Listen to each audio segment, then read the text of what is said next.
কর্মচারী আমরা আমাদের পরিবার পরিজন নিয়ে কোনোভাবেই আমাদের সংসার চলছে না।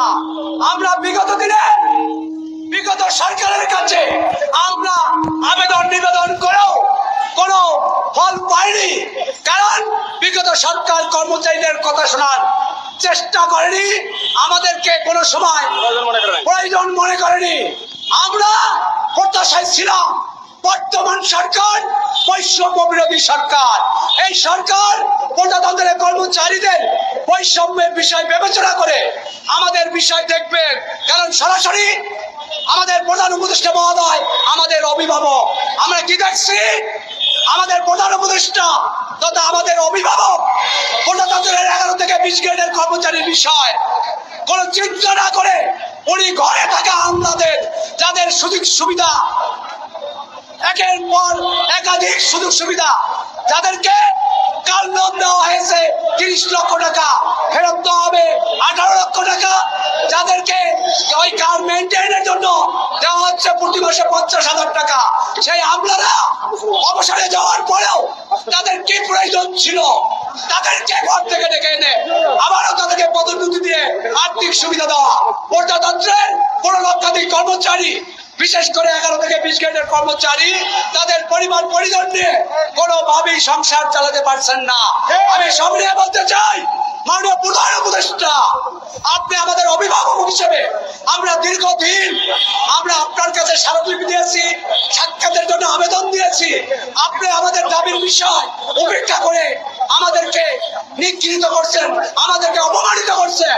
আমরা তো প্রজাতন্ত্রের 15 লক্ষ কর্মচারীর প্রতিনিধি, আমরা 15 লক্ষ কর্মচারীর প্রতিনিধি হিসেবে আপনাকে সেই শাহবাগে জানাতে চাই, আপনি অনতি বিলম্বে প্রজাতন্ত্রের কর্মচারীদের সাথে সম্মানজনক আচরণ না করলে প্রজাতন্ত্রের কর্মচারীরা বাধ্য হবে প্রজাতন্ত্রের সকল কর্মচারীদেরকে সাথে নিয়ে অফিস আদালতের সরকারি কার্যক্রম বন্ধ করে দিতে। সম্মানিত প্রধান উপদেষ্টা, আমরা প্রজাতন্ত্রের কর্মচারী, আমরা এই দেশের দেশ গঠনের কারিগর, আমরা এই দেশ গঠনের উন্নয়নের হাত, আমাদের হাতে এই দেশের সকল সেক্টরের উন্নতি হয়, অথচ আমরা আপনার কর্মচারী হিসেবে, আপনি আমাদের পরিবারের প্রধান হিসেবে আপনি আমাদের ভ্রুক্ষেপ করেন না, আমাদেরকে দাম দেন না। আমি সবিনয়ে বলতে চাই, ডক্টর ইউনূস সাহেব আজকের মহান মে দিবসের দিনে আমরা আপনাকে জানাতে চাই, আমরা প্রজাতন্ত্রের কর্মচারী, আপনার কর্মচারী হিসেবে সুশৃঙ্খল কর্মচারী। আমরা চাই না আমরা অফিস আদালত বন্ধ করে রাস্তায় কর্মসূচি পালন করি আমাদের অধিকার আদায়ের জন্য। বাংলাদেশের প্রেক্ষাপট আছে, 5 বছর পর পর পে স্কেল দেওয়া হয়। আমরা সে লক্ষ্যে 2009 সালে পে স্কেল পেয়েছি, 2015 সালে পে স্কেল পেয়েছি। আমরা দীর্ঘ 10 বছর হয়ে গেল বিগত সরকার আমাদেরকে পে স্কেল দেননি, পে কমিশন গঠন করেননি। আমরা আপনাকে জানাতে চাই, আপনার তো বৈষম্য বিরোধী সরকার, আপনার ছাত্র জনতার সরকার, আপনার কর্মচারীর অভিভাবক, আপনি অনতি বিলম্বে প্রজাতন্ত্রের কর্মচারীদের জন্য নবম পে কমিশন গঠন করুন। আপনাদের অবগতির জন্য বলতে চাই, নবম পে কমিশন গঠন করতে আপনার রাষ্ট্রের তথা অর্থ মন্ত্রণালয়ের অর্থ কোষাগারের 1টি পয়সাও লাগবে না। যেহেতু আপনার রাষ্ট্রের আপনার কোষাগারের 1টি পয়সাও আমাদের পে কমিশন গঠন করতে লাগবে না, আপনি অতি দ্রুততার সঙ্গে পে কমিশন গঠন করে দিন। আপনি অন্তর্বর্তীকালীন সময়ের জন্য 50% মহার্ঘ ভাতা প্রদান করুন।